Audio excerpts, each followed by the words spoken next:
Hi, I'm Dale. I'm a staff member down here today. Today is the wheels workshop for our Pinewood Derby. Uh, so, in order to design your wheel, you have to take into account several factors. Uh, One being your wheelbase has to be 9 inches. Two, that means your max diameter can be 3 inches because you have 1.5 inches on either side of your axle. Then you can 3D print wheels, laser cut wheels, or other methods if you choose to do so. But 3D printing and laser cutting are the easiest. And mostly what you have to take into account is your diameter. The bigger the diameter wheel you have, the more inertia it's going to take to get started, but it will keep going longer. So you'll have a little bit of a disadvantage at the beginning, but an advantage at the end. Versus a smaller wheel will have an advantage at the beginning because it takes less to get it rolling and less of an advantage at the end.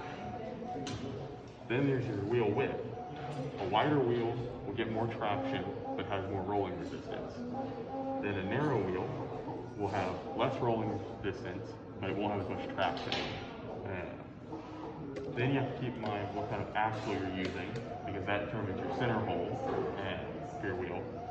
If you use a dowel rod, that'll go all the way through, but you probably need to use a ball bearing on it to produce your resistance.